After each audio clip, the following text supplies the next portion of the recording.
everyone. How you doing? This is Karen Combs and Mr. Llewayne Perkins. Hey, hey. Hey, Llewayne. And the other is to divide the United States. So you mentioned. Go ahead.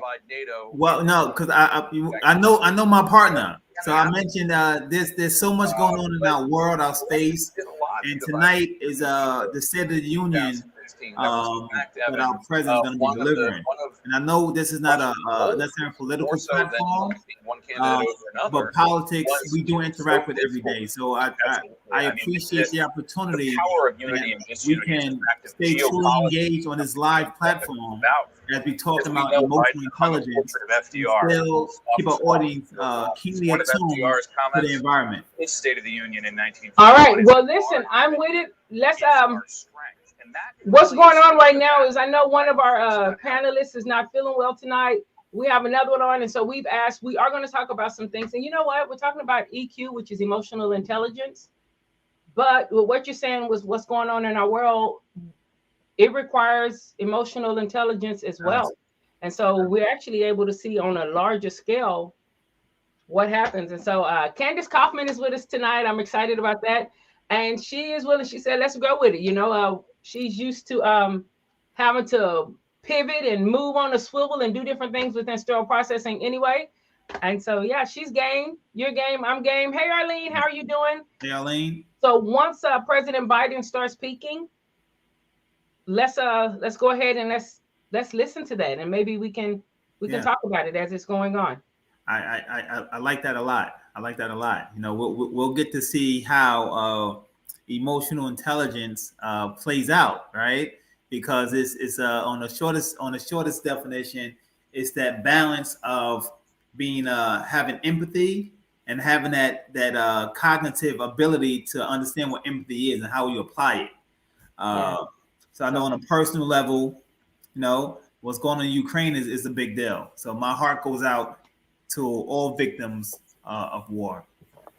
All right. Well, let's do this. We're not going to play our intro. Let's just bring Candice in. If you're okay with that, let's bring her in. Yes. Hi, Candice. How are you doing? Candice. Hey, everyone. Welcome to the Knowledge and Nonsense platform. Thank you for joining us. Marjorie is not feeling well tonight, but we're still going to talk about emotional EQ, but I guess we're going to come a little bit out of the workplace with it. We're going to do in the workplace and out of the workplace until President Biden starts speaking, if that's all right with you guys. When he starts speaking, we're just going to kind of let it play for a little bit. Again, not to make a political stance, but right. Even in sterile processing, you know, it's a global industry. Mm-hmm. And it matters, Sharon and Candice, right? Things that happen on the outside of our department, we carry with us every day by default, right? All of those energies. Marjorie, I hope you feel better if you're watching. And I was just reading an article that she authored about missing instruments. So I was like, I can't wait to talk to Marjorie. This is because she was on point, but I hope you feel better. And we'll see you on the platform at a future date. Oh, yeah, you know, we'll bring her back and she'll come on back. So, hey, first things first, he hasn't started speaking. Can we just actually hit what EQ is? Like, should EQ matter to a sterile processing department? Should it matter within the medical field? Candice, what do you think? Is EQ something that we should be aware of? Like, are we aware of it? Yeah, you know, I'm a huge fan of being aware of EQ in all facets of life. I didn't really start applying that skill or looking for that skill until I stepped into the manager role. And I can't take credit for this. This was actually my leadership at my hospital, but they had every leader read a book that we actually hire to. So it's called the Ideal Team Player. And it actually goes over 3 different points: hungry, humble, smart. And that smart piece is less about intelligence and more about that emotional awareness or EQ, right? So it's actually a huge quality that I look for as a hiring manager now. And if it's a quality that I can't see or tap into in an interview, I tend to pull away from those individuals a little bit more, because if you want to have a strong culture, you have to continue bringing people in that can tap into that quality and are willing to invest in it, because it's a lot of work to be not only cognizant of your feelings, but of other people's feelings around you, and how they feed into your daily workflow. Yeah, Wow. love it. Candice, I have to dial back because this is so amazing. Your organization has a book that all leaders read as a part of their onboarding. Yes. That is my C-suite crowd, all of my CNOs, my leaders out there. Listen, that's a gem. You want to talk about changing the culture? Have a book club. There you go. Mandatory read before you hit the ground running. That's amazing. That's amazing. I love it. It's been a beneficial tool, right? It's not something as a hiring manager that I would have thought of even tapping into. To me, it's like, oh, wow, yeah, somebody's been doing this 20 years. They're certified. They got good reviews from their managers. They're a great fit. But when you start looking at breaking down those qualities, you might be surprised that maybe they're not the right candidate for the culture that you want to try and embody. The more you move up, the more EQ begins to surpass your IQ and even your technical skills. And you'll hear people in the department say, that's supposed to be a supervisor. She should know how to do this regarding a tray or something. But the more you move up, they're not just they're not only looking for that. They're looking for how do you interact with other people. It looks like, is President Biden speaking, or it looks like, no, they're still clapping. So when they sit down, we're going to go over there. And even with him, we tease a little bit, but whoever the president is, whether it's President Biden, President Trump, President Obama, President Bush, whoever it is, they have to have a level of that as well. Absolutely. Because you are representing, you're not just you can't just steamroll over things. Right. And so everything leaders do, even if leaders are their own department, their own country, it impacts everyone around you, impacts your entire ecosphere. So we are looking for direction, guidance, and that emotional intelligence and empathy is so vital in the decisions we make every day. Hey, listen, so we are going to go to the State of the Union. Candice, I'm a fan. I'm fully believing Candice is going to come back, and we're going to expound on emotional intelligence more. Marjorie will be feeling better, but we're going to go ahead and go to the State of the Union. We're going to do something a little different here, but let's go, because again, emotional intelligence, man, it's a game changer. And for those of you who want to move up, my heart cry to you is, whether you believe in emotional intelligence or not, please be aware of it. Please learn it. Please master it, because this is how I am, and they just have to deal with it. Will work against you. You have to be able to work cohesively with other individuals that may not have your viewpoint.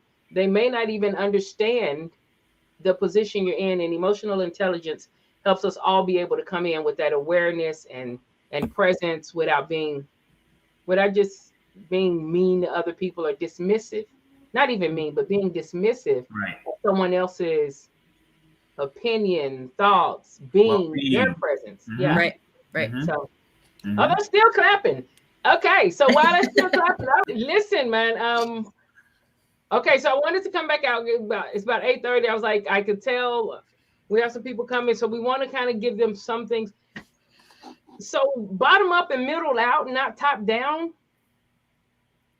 Do we see that in our service, like in our industries as well, though? Do we see that shift coming in our industries too? Hey, what's interesting, Candice and Sharon?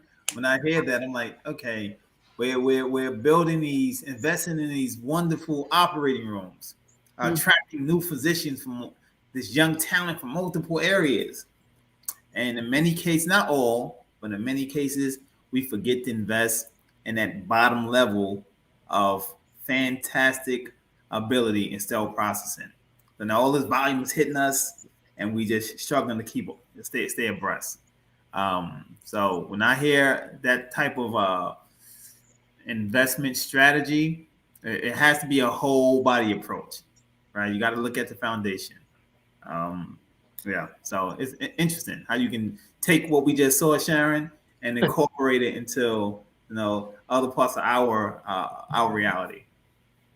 Yeah, thank you guys. I think that was a really good idea, Luane. Thanks for and Candice, thank you for being willing to allow us to see part of the State of the Union. Yeah, absolutely. We're at whatever, man. For the past 2 years solidly, we have been like, we always are making history, but we've been in like a crux part of history. Like, we're not, this not isn't just a chapter in the book. Like, we are living throughout some real key points of history. And so definitely with whatever's going on over there, man, I just feel so, I feel for the people. And maybe that's what my heart for what'd you say, that was a scheduled ad on Case Luane? I see it.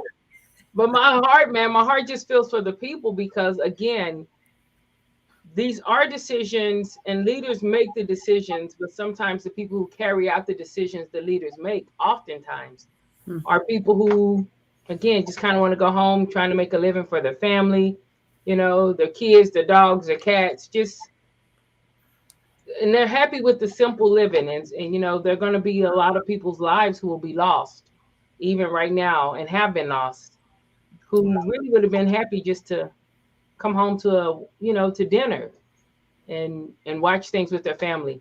So I think Sharon, I think it's important for us to, you know, because we always talk about being out of the department. You know, you're never quite out of your department, because this involves everyone, right? You have to watch, you have to be aware, and whether you take a public position, either way, you still have to be aware and conscious of what's going on in your surroundings, because it impacts you.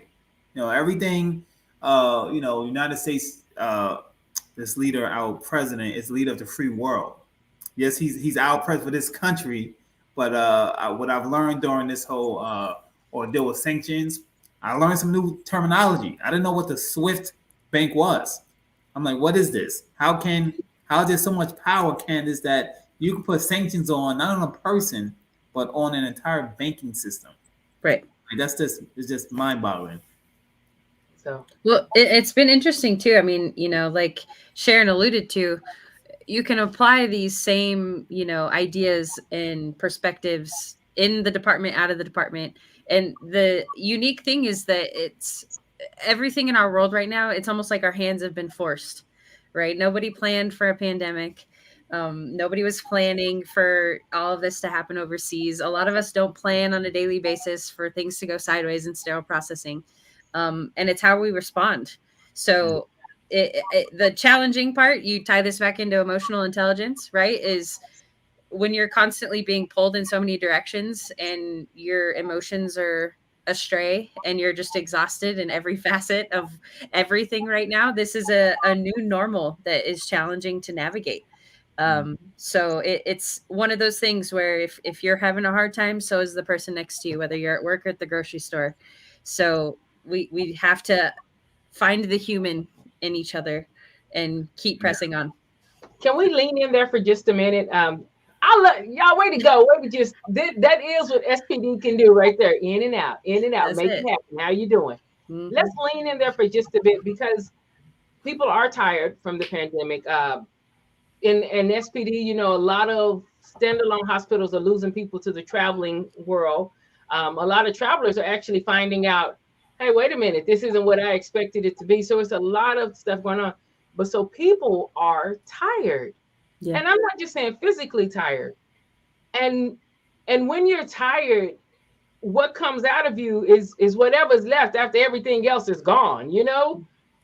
I don't know if that makes sense to you guys, but what's going to come out is, when everything else is gone, you're gonna whatever's on the bottom of that barrel is what's going to come out. So yeah. With emotional intelligence, what are some tips? Like, what are some things that we do to maybe not quit our job, to maybe not act like we don't see, you know, the set that no one else wants to put together, to maybe not be passive aggressive because you didn't get it to me in time, so I'm not going to put it in there, you know, when actually you could work something out. Like, so what are some tips we use so that we don't just have a knee-jerk reaction, but we're still able to respond? You know, because knee-jerk reactions are damaging. Yeah. What are some tips you guys have used? Candice, what are some things you use when you're like, "Ooh, I'm a little tired today. I've been going at it all day." Yeah. You know, I kind of get pulled in two different answers here. The first one for me is I've learned for myself that You got to find that thing that I had a great leader tell me, you have to fill your own bucket, right? Especially in an industry like ours, we're behind the scenes, but all we do is give all day long, right? Whether we're giving our heart and soul into these instruments, or, you know, we're providing a service to the OR, we're giving all day long. So you got to be able to take something for yourself, and try to do that in a constructive manner, right? And then the second thing for me is like, it's a choice, right? You have to choose to take that extra second to say, okay, I know I'm tapped for the day, and I know I really want to go to that ugly side because I have had it, but I have to choose not to, because if they're going to give me that same courtesy, and even if they don't, do I really want to be that person? Do I really want to become that individual that can snap so easily? Right. So emotional awareness of ourselves. You got to learn yourself. Absolutely. If you're going to analyze others. Absolutely. You know what? And Candice, you and Sharon said she gave the analogy of the barrel down to that last core. Yeah, I think we're down to that last core. That's actually what you started with, right? It's like in you know, when that sprinter sees the finish line and she takes off, she pulls from that. And I think we have to. That's that emotional base. That's what as my grandmother would say. That's what your mama and them gave you.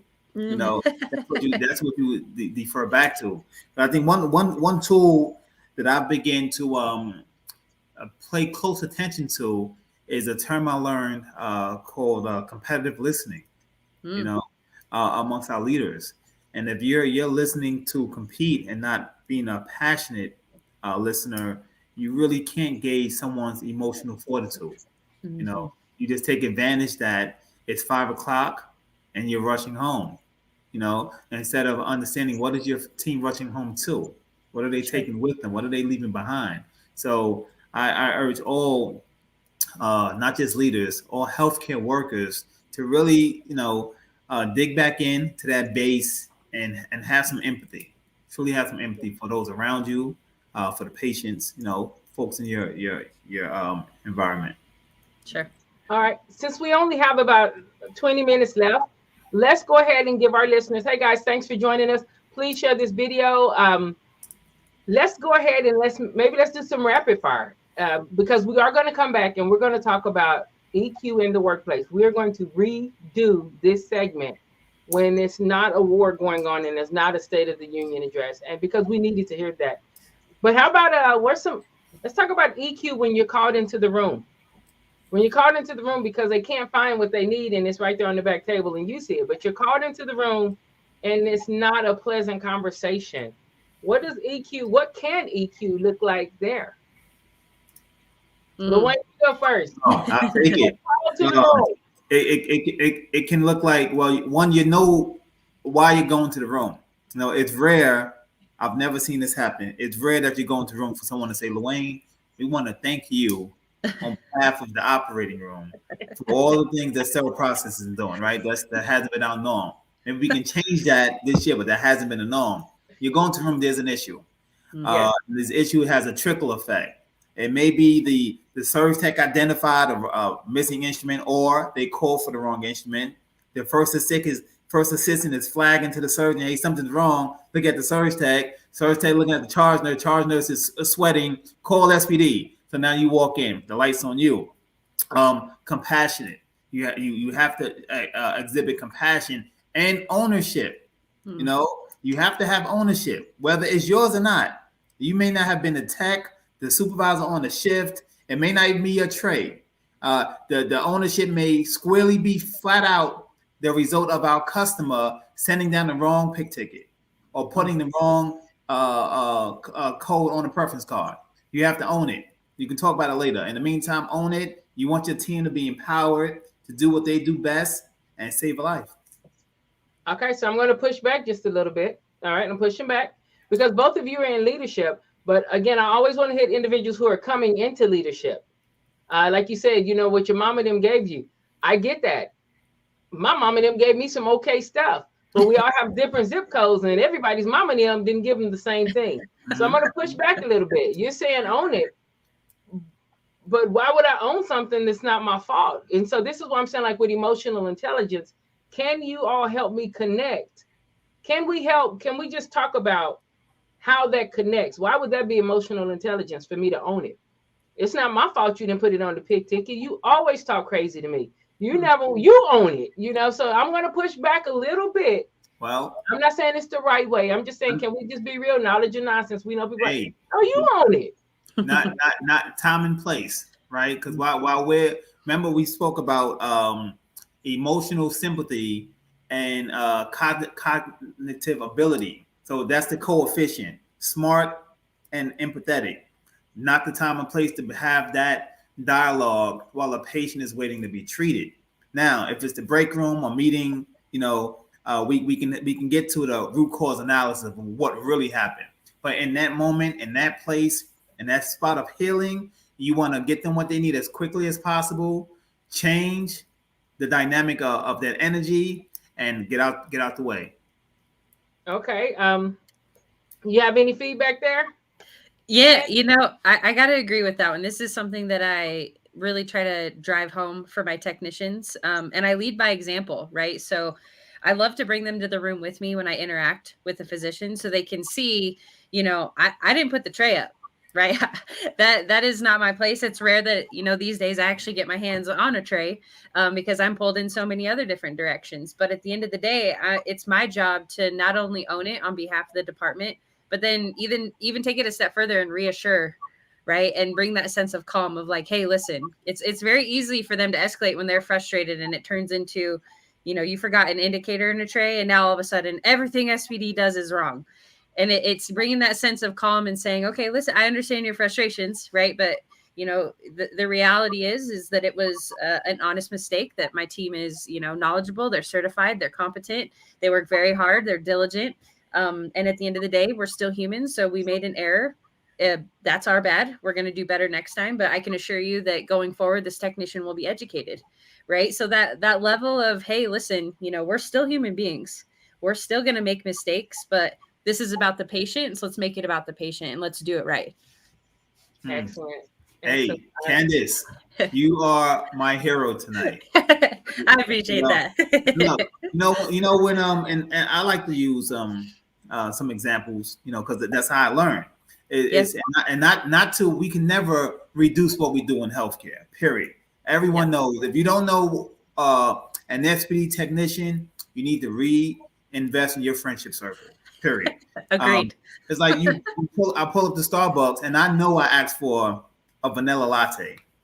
And they gave me a caramel macchiato. Oh no! And the barista isn't gonna argue. Not in where I'm from. They're gonna say, "I apologize. I take that back." And behind the scene, they may go through the root cause and what happened, busy day. But the bottom line, those are our customers. We want to make sure they're empowered so they can empower the patient in wellness. So I love your response. Thank you. Hey, as it relates to emotional, so EQ has to deal with emotional intelligence. It's actually the emotional quotient. And as I was sharing earlier, when you begin to research EQ, you find that the higher you go up in leadership, then your EQ, people are looking for your EQ more than they're looking for your IQ and your actual technical skill set. There will be individuals who can put things together, have a lower error rate, understands how to find, they can hear something and be like, something's off with the equipment. But if they don't have that EQ, then more leadership roles may not be open to them, or if they're open to them, they may not have the audience they believe they have. And so definitely, we were talking earlier about speaking with C-suite when you're wanting to get more FTEs, you need some different equipment, you need them to put some money over before the back is against the wall. And so what are some ways that EQ can help when we're communicating, like with, okay, here's another one. I said we're going to do rapid fire. When the physician or vendor rep is speaking inappropriately, not when you're called to the room, but maybe you're in a meeting now, or maybe there's an email. There's an email with 27 people CC'd, and it's your first time seeing this issue within this email. What does EQ look like in that area? And because I want people to understand, like, this is emotional intelligence, this is EQ. And when you start working with EQ, it ceases to be about right and wrong, but more about approach and methodology. And that doesn't mean someone is selling out. Okay, I'm done. So EQ, when the vendor rep or a physician is speaking inappropriately, and maybe it's in a meeting, or maybe the vendor rep is, I know it never happens, but maybe the vendor rep lied on you. Maybe they said something happened that it didn't occur. So what does EQ, why would EQ be beneficial in that time, and what might that look like? And I'm going to start with you, Candice. Yeah, I love this one because, truth be told, at the end of the day, this is probably going to be one of the most realistic situations we face in our industry, right? I think it's this level of maturity that you're bringing to the conversation where you're assuming positive intent, right? So the knee-jerk reaction, again, is looking at it and saying, whoa, whoa, whoa, I got to speak my piece and protect myself. But really taking that step back and saying, okay, well, what is that going to accomplish for me to defend myself? And what is the root of their concern or their frustration? Being able to tap into that and figure out how to wordsmith your way around not only getting your point across and maybe letting them know, hey, realistically, this is the first time I'm hearing about this. So please feel free to reach out to me directly in the future. Get your point across and let them know what your expectations are. But at the same time, I'm here to help. You're right. That's my job. I'm here to support. So let me do that for you and let's get to the bottom of it together. So it's that combination, right? You don't have to keep taking the nonsense, but you sure have to be able to deliver it in a way that they can receive. Mm-hmm. Yes. Agreed. And that, hey, agreed. Mic drop. Listen, guys, these are nuggets. EQ is not some buzzword or like a yoga term. It's a very real thing that it's a skill set. And it not only can shift your trajectory, it can shift how you feel about going into work. If you're always going in like, I got to defend myself, they're coming for me. I know that's not the right language, but they're coming for me. Like, that's a tense department, Yeah. No, I just want to say this one thing, Dwayne. I'm coming right to you. When Candice, when you said not protecting yourself, because that is patient safety, because in that case, you want to protect the patient first. Absolutely. Which means you may be vulnerable a little bit longer, but let's solve it first. Absolutely. And it's worth it. It's worth it. I could tell you, firsthand, Luane, you're probably in the same boat. As a leader, it doesn't feel great to have that interaction and almost kind of have to eat that initial, sour vinegar taste of, ugh. But it's worth it because at the end of the day, you can walk away from that conversation knowing that a patient and or a situation will be better for it in the future.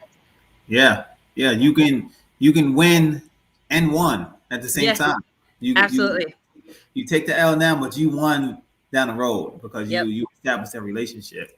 EQ, even in a meeting scenario, before I go into any meeting, I'm assessing who's sitting where, and this is one thing, a little tip. If you're my biggest critic, I'm going to sit right next to you. There you go. I'm going to sit right next to you. That's a great tip. I want to make sure you feel that, you feel the love. It's going to jump off of you. You're going to feel it. Yes. So you have to be able to gauge and use all your sensory perceptors. Not just the sense of touch. EQ should be a seventh sense. And the good leaders can teach this skill to their team. Sure. Can absolutely teach this skill.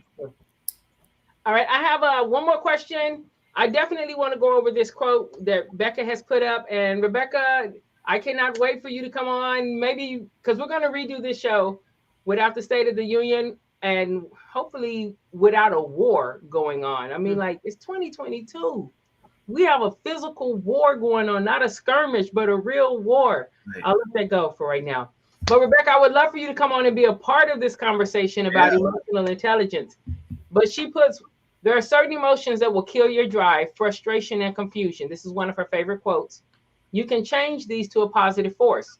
Frustration means you are on the verge of a breakthrough. Confusion means you are about to learn something. Love that. Expect a breakthrough and expect to learn.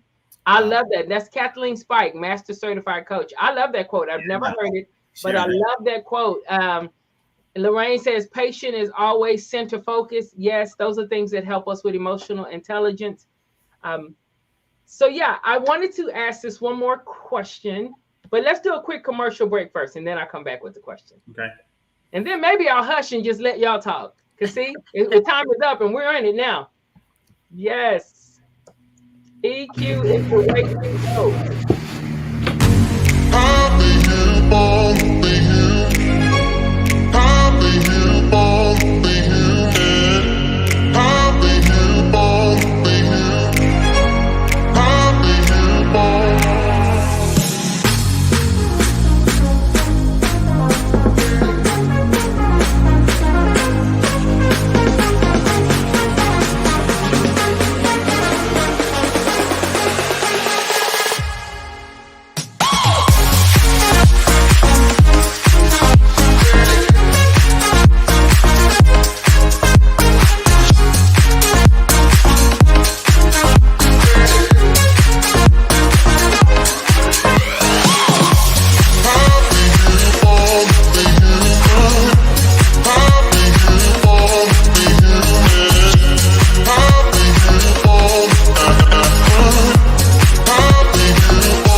Yes, Scrub Ball. I'm excited about Scrub Ball. Yes. I'm excited about all of the conferences that are coming up. You know, people are like, no, we're in person. We're going to be in person this round. So I'm excited about it.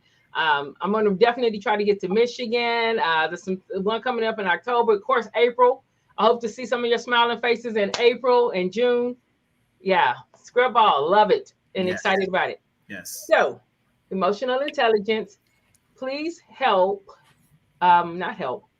Can we look at, for leadership, for managers and supervisors who are working with travelers and with non-travelers, emotional intelligence as it relates to overseeing your workforce?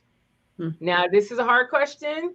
Well, just take a moment, because when you have travelers, I know that pay often comes up, or who's doing what. If you want to get somebody to not focus on what's in front of them, put them in a room with travelers and non-travelers together, and everybody is watching the other person. And so, emotionally intelligent, what are some ways leadership can, what are some strategies to help them? Because they still have to meet the volume. They still have to, you know what I'm saying? You still got to turn the stuff over. What are some ways supervisors and managers, just what may be a couple of ways that they can help navigate that hot spot?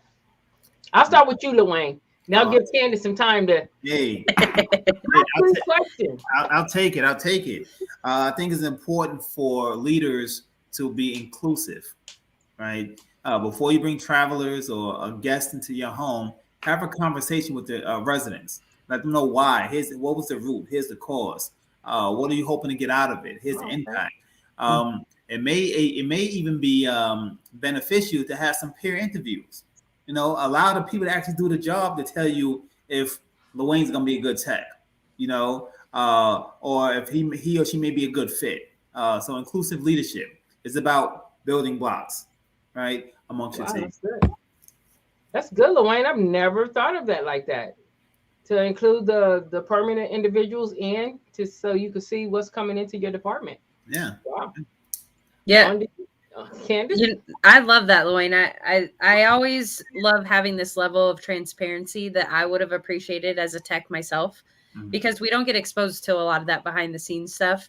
And while the intent of our leaders might be positive, if we don't understand the big picture, it's very easy to get sucked into all of those negative pieces, right? And the other thing for me, I'm a huge advocate for this, and it's a big pet peeve of mine when we go at each other in sterile processing.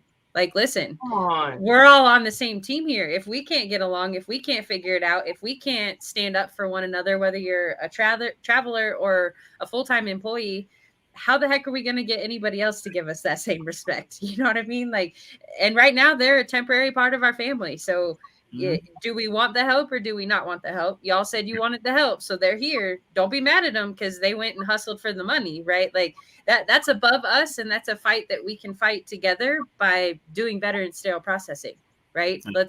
Let's hit it from a different angle here.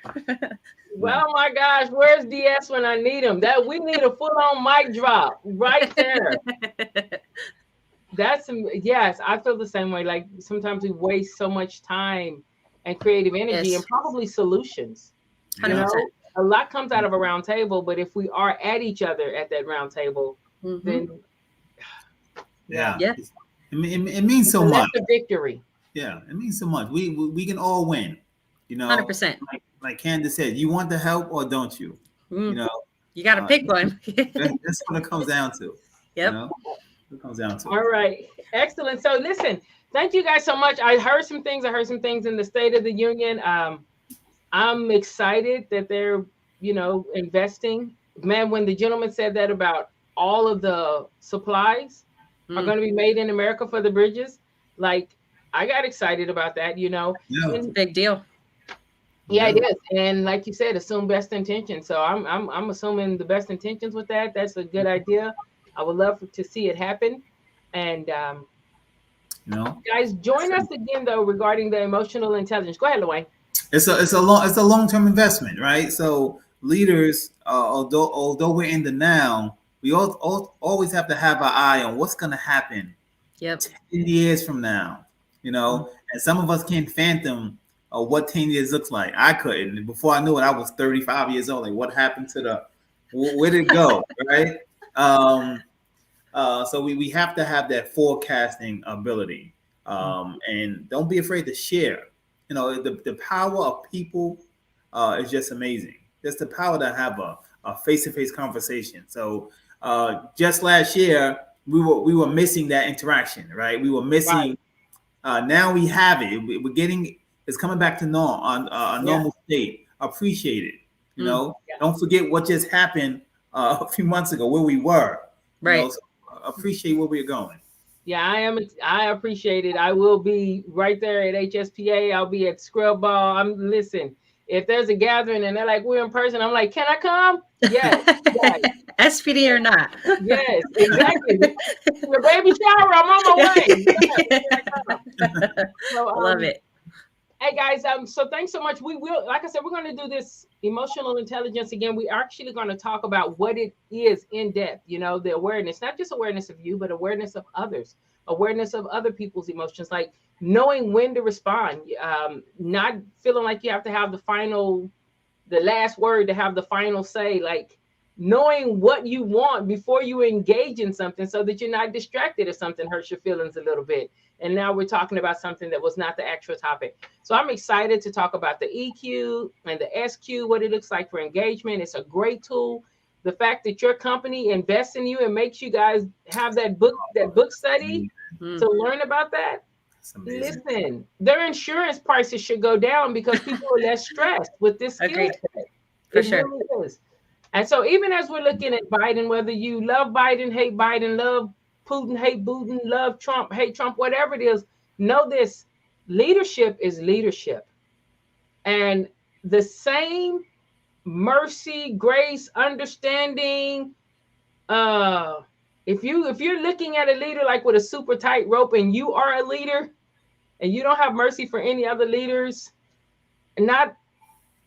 I feel for your team, let alone you, so just know that leadership does require emotional intelligence. It does. Leadership is not always a win-win. Sometimes there's some losses and you learn from it.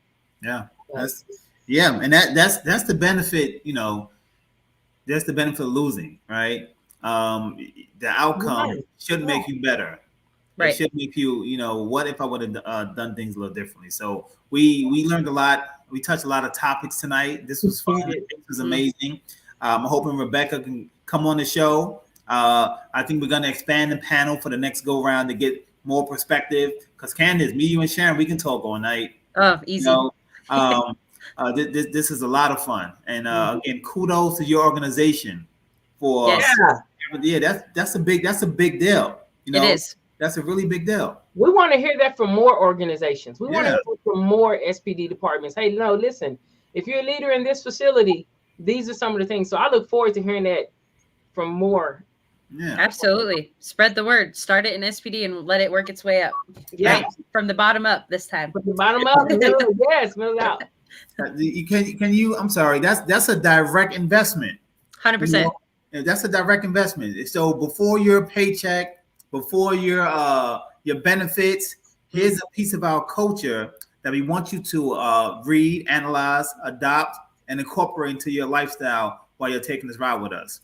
It's just super amazing. Absolutely. All right. So thank you guys so much for being on tonight. Y'all be safe. God bless. I look forward to the next conversation. It is Women's Month. So, hey, reach out. Let's celebrate women. Let's celebrate women history. If you have some mentors out there, give them a shout out. Hey, send them a card. Say something to them on LinkedIn, whatever. But I'm excited about this month. I'm excited about some of the people we have coming on. And I'm excited about these topics because these topics will help SPD and other. It was not just only in SPD, but it will always help us just to grow. Just to grow and be more empowered. Indeed. This hour, you have an hour to invest in yourself when you watch Knowledge and Nonsense. You're going to learn something new. You're going to meet someone new, a new perspective. May walk away with a new directive on how you're going to navigate your existence, at least at work. At the minimum, you're going to turn the channel and be better than when you turned on. That's a guarantee. All right. So listen, we're going to go back to the news. Y'all have a good night. Okay. Be safe. Thanks for joining us, LinkedIn community. Thank you so much for joining us tonight. Send any questions you have to 214-717-5921. We are about 2 minutes over. So I'm just going to say, have a good one, and we're out. Good night.